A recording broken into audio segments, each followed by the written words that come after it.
اللہ اللہ اللہ اللہ اللہ اللہ بسم اللہ الرحمن الرحیم الحمد للہ رب العالمین والصلاة والسلام على سید المرسلین وخاتم النبیین محمد وآلہ واصحابہ اجمعین اما بعد فاعوذ باللہ من الشیطان الرجیم النبی اولا بالمؤمنین من انفسهم وازواجه امہاتهم صدق اللہ مولانا العظیم۔ معزز سامعین،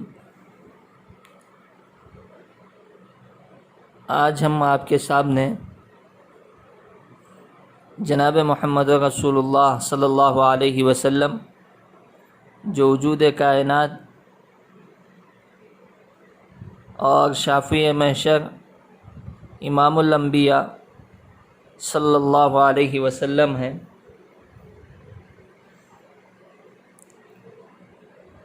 ان کی ازواج یعنی بیویوں کے متعلق آپ کو کچھ سنائیں گے انشاءاللہ۔ بنیادی بات یہ ہے، مومن کا ایمان اگر غور سے دیکھا جائے تو وہ ایک شعاع ہے اس نور اعظم کی جو آفتاب نبوت سے پھیلتا ہے، اور آفتاب نبوت جناب محمد رسول اللہ صلی اللہ علیہ وسلم ہوئے۔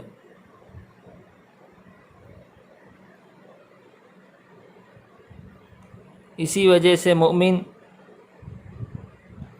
جب اپنی حقیقت کو سمجھنے کے لیے فکری حرکت کرتا ہے تو اس کو اپنی ایمانی ہستی سے بھی پہلے جناب محمد رسول اللہ صلی اللہ علیہ وسلم کی معرفت حاصل کرنی پڑے گی۔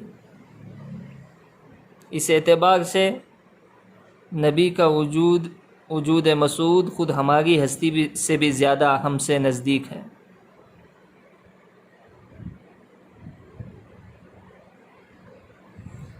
اور اگر اس روحانی تعلق کی بنا پر یہ کہہ دیا جائے کہ مومن کے حق میں نبی علیہ السلام بمنزل باپ کے بلکہ اس سے بھی بمراتب بڑھ کر ہیں تو بالکل بجا ہوگا۔ اسی وجہ سے ایک حدیث پاک میں آپ علیہ السلام نے ارشاد فرمایا انما انا لکم بمنزلۃ الوالد۔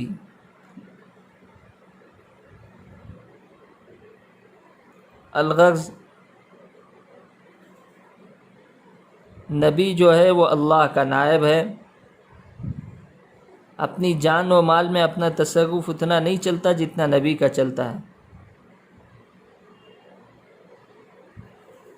اگر اپنی جانوں کو دہکتی ہوئی آگ میں ڈالنا ہم خود چاہتے ہیں تو یہ جائز نہیں، لیکن اگر نبی حکم دے دے تو فرض ہو جاتا ہے۔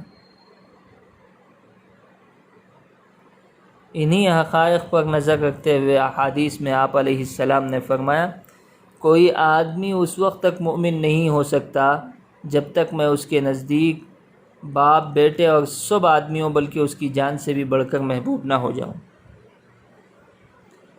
اور آگے اللہ تعالیٰ نے ارشاد فرمایا اور نبی صلی اللہ علیہ وسلم کی بیویاں جو ہیں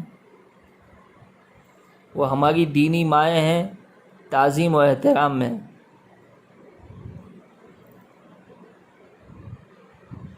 اب ہم اللہ کے نبی صلی اللہ علیہ وسلم کی کل ازواج مطہرات کی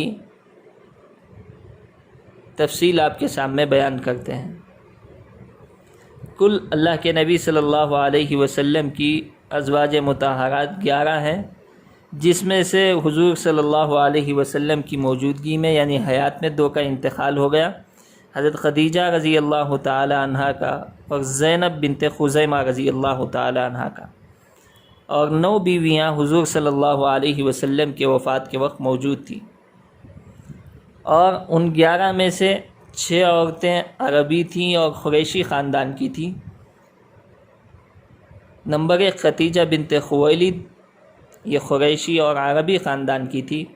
عائشہ بنت ابی بکر، حفصہ بنت عمر بن خطاب، ام حبیبہ بنت ابی سفیان، ام سلمہ بنت ابی امیہ، سودہ بنت زمعہ، یہ 6 کی 6 عورتیں جو ہیں عربی بھی تھیں اور قریشی خاندان کی تھیں، اور 4 عورتیں جو ہیں وہ عربی تھیں لیکن قریشی خاندان کے علاوہ تھیں۔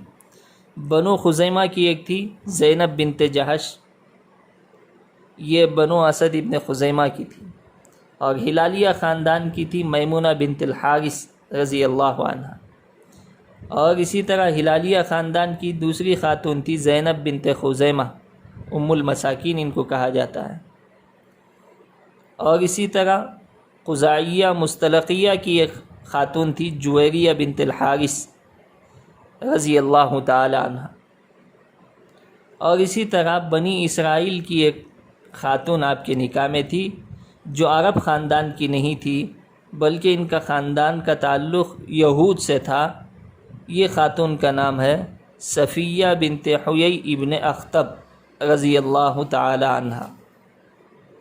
اب اللہ کے نبی صلی اللہ علیہ وسلم ان ازواج مطہرات سے بہت ہی اچھا سلوک کیا کرتے تھے، اسی وجہ سے جناب محمد رسول اللہ صلی اللہ علیہ وسلم نے فرمایا کہ تمہاری دنیا کی 2 چیزیں ہمیں محبوب ہیں، اس میں سے ایک عورت ہے اور خوشبو ہے۔ یہ آپ علیہ السلام نے فرمایا۔ آپ علیہ السلام ہر ایک کا بہت خیال فرماتے تھے، اور باریوں کی تقسیم کی سختی سے آپ علیہ السلام پابندی فرماتے تھے۔ اسی وجہ سے آپ علیہ السلام نے اخلاق کے بارے میں فرمایا کہ آدمی کے اخلاق کی گواہی اس کے گھر والے دیں، اور پھر آپ علیہ السلام نے فرمایا میں اپنے گھر والوں میں سب سے اچھا ہوں۔ الغرض اللہ تعالی سے دعا ہے کہ اللہ تبارک و تعالی ہم تمام کو کامل اخلاق والا بنائے۔